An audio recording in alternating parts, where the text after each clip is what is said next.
Bonjour à tous et bienvenue dans cette nouvelle vidéo d'analyse de marché sur les crypto-monnaies. Dans la vidéo d'aujourd'hui, j'aimerais prendre un petit peu plus de recul que d'habitude pour analyser ce marché en allant directement voir et uniquement voir l'unité de temps mensuelle. Cette vidéo va également servir à la fois de résumé des précédentes vidéos d'analyse, mais aussi va vous permettre d'avoir ma vision sur le marché des crypto-monnaies pour ces prochains mois. On commence donc par directement les altcoins, le total 2 en unité de temps mensuel. Vous êtes habitué à avoir toujours la même configuration, correction, consolidation, tendance haussière, correction, consolidation, etc., etc.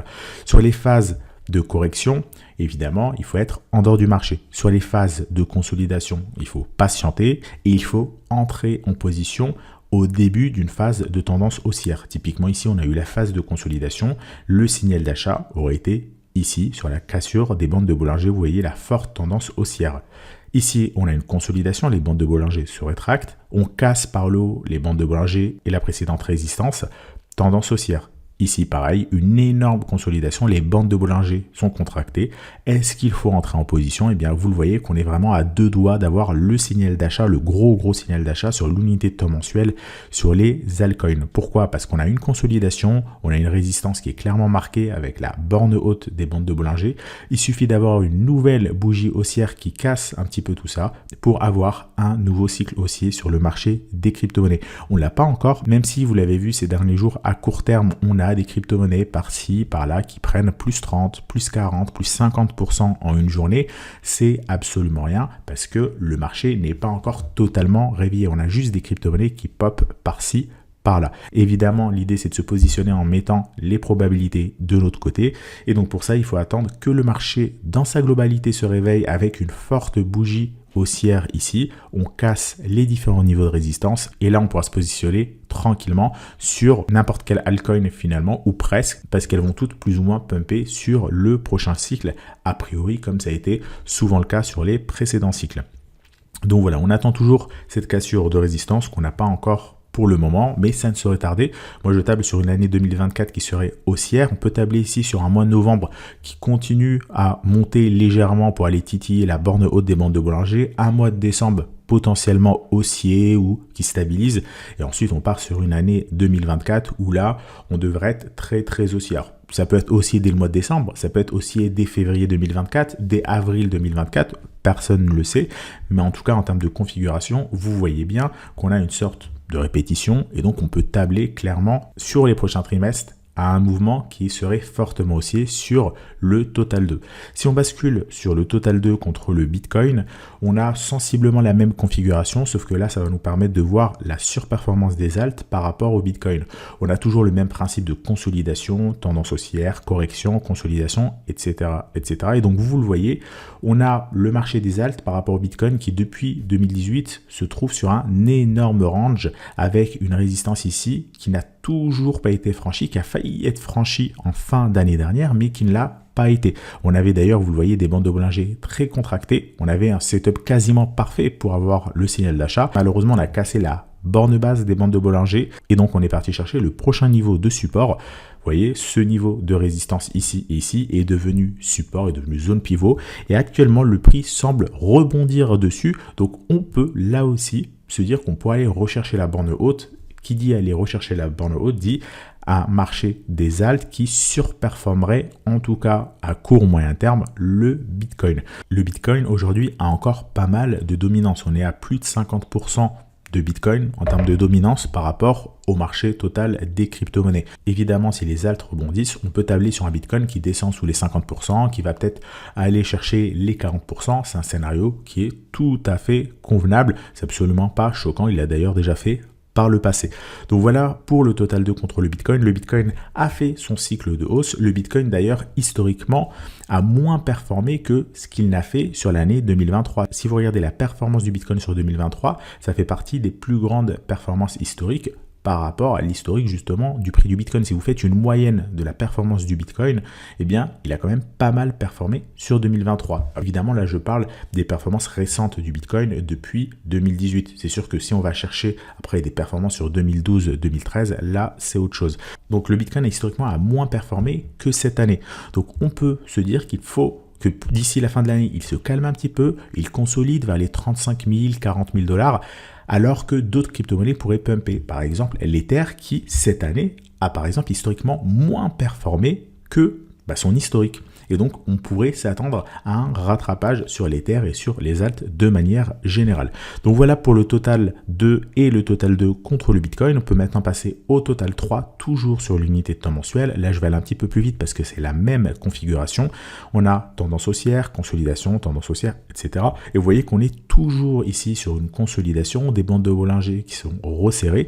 On n'a toujours pas le signal d'achat pour se positionner sur les alts. Alors, je sais que certains parmi vous sont impatients de se positionner sur les alts, qui voient des alts pumper par-ci, par-là, mais vous voyez sur mon écran, à droite, on a quand même quasiment toutes les alts qui sont dans le rouge. On est encore sur des phases d'indécision, de consolidation, parfois on monte, on redescend, on n'est pas du tout sur un marché aussi qui est totalement réveillé. On est vraiment à deux doigts de l'avoir évidemment, mais il ne faut pas oublier qu'on est toujours sur une phase neutre. On est juste revenu sur des niveaux où on était par exemple en avril 2023 ou bien en novembre 2022. Regardez le total 3, on est toujours en train de consolider. Même si le Bitcoin est monté à 35 000, comme je vous l'ai dit il y a quelques instants, c'est le Bitcoin, mais le Bitcoin c'est pas les altcoins. Le Bitcoin cette année a mieux performé que son historique.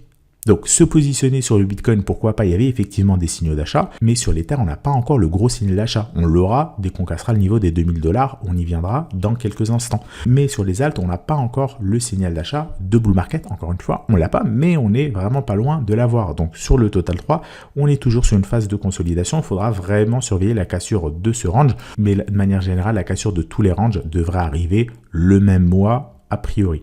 On bascule maintenant sur un autre indice, le total DeFi, là c'est la même chose, encore une fois, consolidation, tendance haussière, correction, consolidation, etc. C'est toujours le même setup. Et donc là, vous le voyez, on est dans une phase de consolidation, des bandes de Bollinger qui sont parfaitement contractées.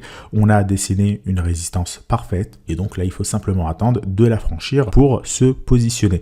Finalement, tous les indices sont dans la même configuration sur l'unité de temps mensuelle. Évidemment, si on bascule sur du daily, on aura des configurations légèrement différentes parce que certains se sont un petit peu plus réveillés que d'autres.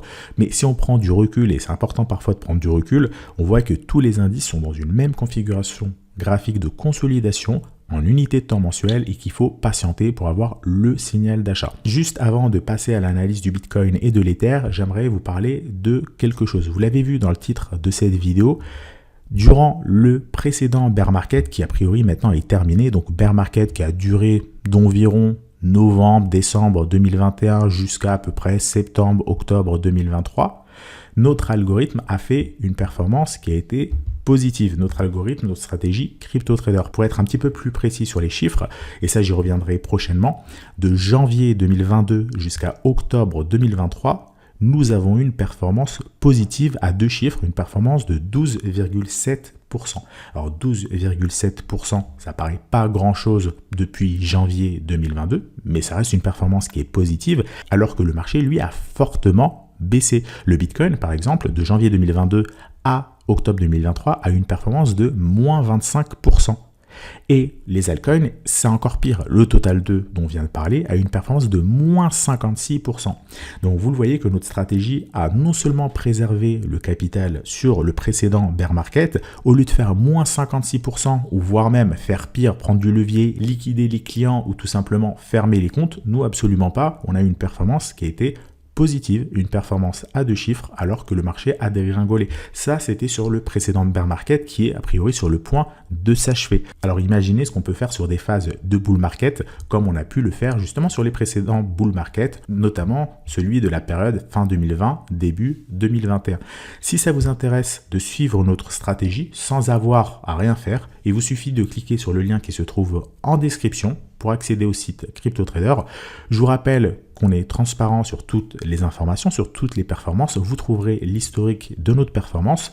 Notre stratégie est disponible sur 4 plateformes, Coinbase, Binance, Kraken, Bybit. Donc ça va vous permettre de diversifier votre risque. Vous pouvez mettre une partie sur Coinbase, une partie sur Kraken par exemple.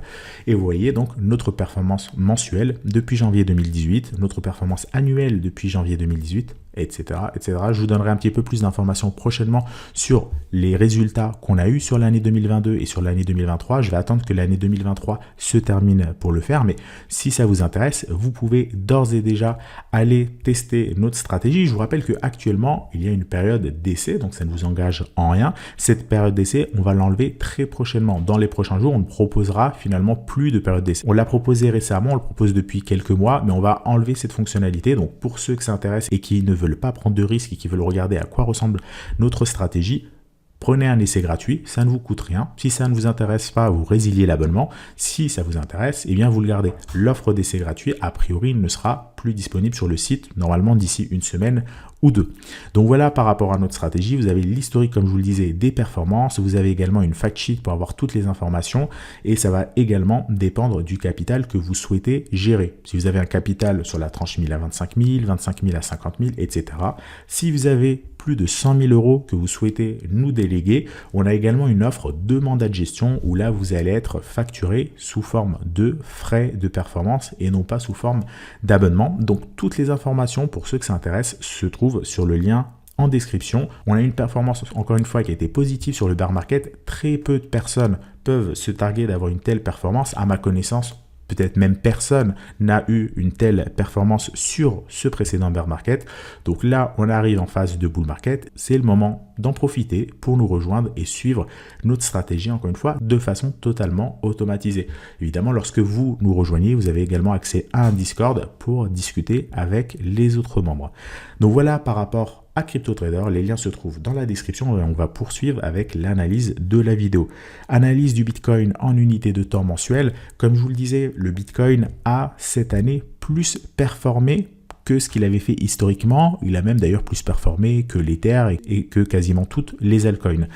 La preuve, il est déjà sur la borne haute des bandes de Bollinger. Vous voyez que ici, on n'a pas vraiment une consolidation en mensuel sur le Bitcoin. On a eu une grosse phase de purge, on a consolidé un petit peu, mais le Bitcoin, plutôt que consolider comme finalement les autres crypto-monnaies, lui, ce qu'il a fait, c'est une petite consolidation, il est monté, puis il a reconsolidé, il est remonté, ce qui fait que les bandes de Bollinger, en termes de volatilité, sont plus élevées. Je vous en parlais dans la vidéo de la semaine dernière, la volatilité du Bitcoin, actuellement, est anormalement élevée par rapport à son historique et par rapport à son concurrent, l'Ether. Alors, je dis concurrent, c'est pas vraiment son concurrent, mais en termes de volatilité, l'Ether a toujours eu une volatilité plus élevée que celle du Bitcoin. Actuellement, c'est pas le cas. L'écart se réduit. La semaine dernière, l'écart était élevé. Cette semaine, j'ai regardé, on a un écart vraiment qui est négligeable. A priori, dans les prochains jours ou semaines, voilà, l'Ether va reprendre une volatilité normale. Mais pour le moment, c'est pas encore tout à fait le cas.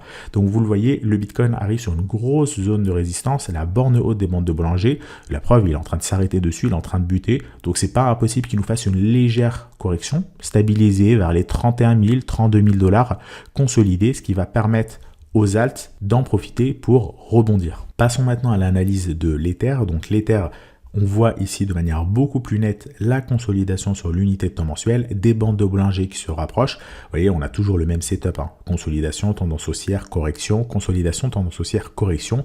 Là, on est en phase de consolidation. Et donc l'Ether, voilà, c'est simple, il donnera son signal d'achat lorsqu'il cassera la résistance ici des 2000 $. Lorsqu'il cassera les 2000 $, il ne faudra pas trop se prendre la tête, ça sera un très très gros signal d'achat sur l'Ether.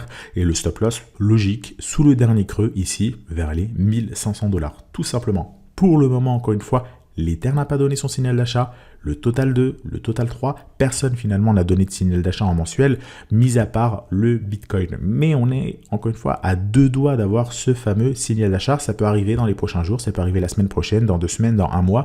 On est en tout cas très très proche de l'avoir, mais je vous rappelle qu'on est sur de l'unité de temps mensuelle. Donc cette analyse, elle sera peut-être toujours valable dans un mois. Passons maintenant à la dernière crypto-monnaie, le BNB. Donc le BNB, lui aussi, toujours le même setup, tendance haussière, consolidation, correction, etc. Et là, on voit qu'on est dans une énorme phase de consolidation sur le BNB depuis quasiment 2 ans finalement. On a des bandes de Bollinger extrêmement resserrées. On a un énorme support ici sur le niveau des 210 $.